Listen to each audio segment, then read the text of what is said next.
חזרה בית הספר, בת אל, עוד שבוע חוזרים ללימודים, ולמרות שעדיין אין לך ילדים, היום את מדברת על החזרה לבית הספר. חזרה לבית הספר זה יום חג ה-1 בספטמבר, ודווקא בגלל שאין לי ילדים, אז היה לי את הזמן הפנוי לשבת ולחפש טיפים להוריה תשוש נפש, באמת מרגיש כאילו שהוא ישתחרר מהכלא. אז באמת יש כל מיני טיפים שנותנים בכל מיני אתרים שונים, ורציתי לספר לכם שיש טרנד של סדנאות חזרה לבית הספר. מה? ולמקרה שתהיתן, לא מדובר בסדנה לילד, מדובר סדנה להורה החרד. מסתבר שיש הורים שמאוד מאוד חרדים לקראת החזרה לבית הספר, כן. ושם נותנים להם באמת כל מיני דרכים להתמודד וכל מיני טיפים, איך לדעת שהילד שלך הוא ילד כאפות, מה זה אומר.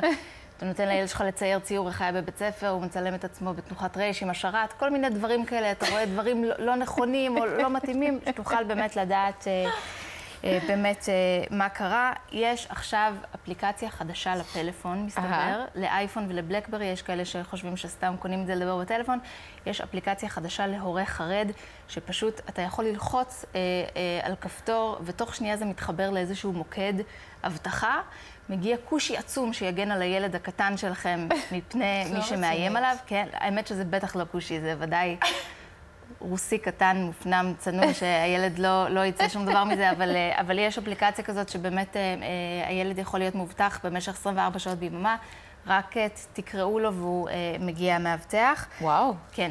אם מישהו גונב לילד שלכם, חזי מזין 7 גונב לילד שלכם את הסנדוויץ', כל מיני כאלה ילדים שהם ממש אז מיד ולדימיר מתייצב. מיד ולדימיר מתייצב ובאמת יכול לטפל בזה. לחילופין, ההורים יכולים לקחת ציפרלקס והכל נראה הרבה יותר. זה מעולה. אני גם חושבת. אני פשוט מעבירה לשלב אחד קדימה. ילד במילא יהיה מוכה. לגמרי. כן.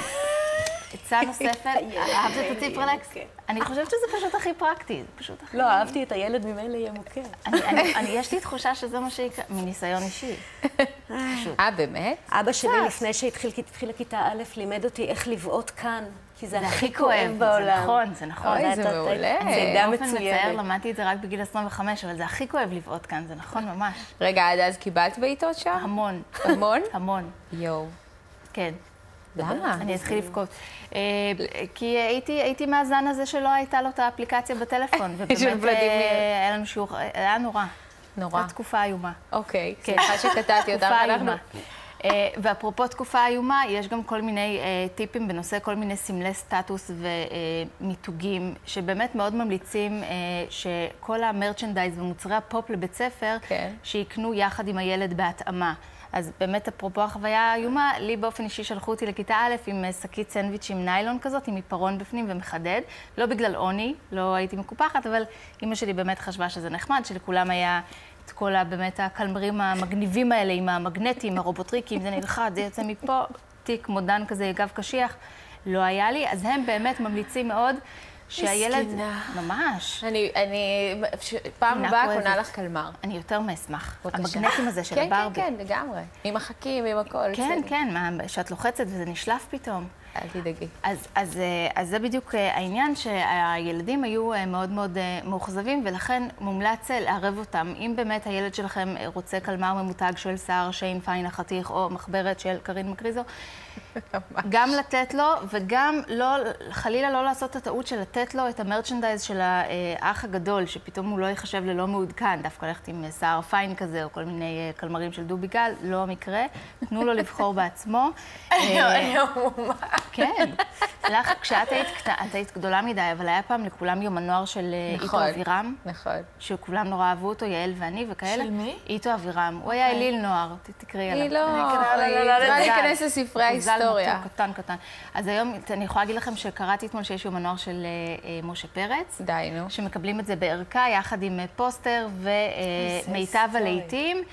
כולל חתימה וברכה של משה פרץ לתלמיד, ותאריכים חשובים לאומן, שזה גם חשוב שאני אדע מתי אמא שלנו נולדה, מה קורה, וכל מיני ברכות וציטוטים. כדאי מאוד, אני חושבת. יפה מאוד. יפה. מה, יש לך שאני ככה אהבתי משהו לחזור לבית ספר רק בשביל אני חייבת לסיים, אבל את מה? בגלל אני אומרת שאני נורא אהבתי לחזור לבית הספר רק בשביל לקנות את כל הקלמרים האלה והפליטות. היא לוקחת את זה נורא ברצינות, היא נורא קרובה לגיל הזה, היא לא עברה טראומות. לא. היא חשבה, בטח בתקופה שלך עוד חשבו, נגיד, שהתלבושת האחידה זה אברקרומבי כאלה, נכון? תדעי לך שזה היה נורא, אני רוצה להגיד לך שהיו מגיעות... טוב, רגע, שנייה. תדברו על זה בפרסומות, אנחנו יוצאים, תודה בנות, אנחנו יוצאים להפסקה ואחריה אני...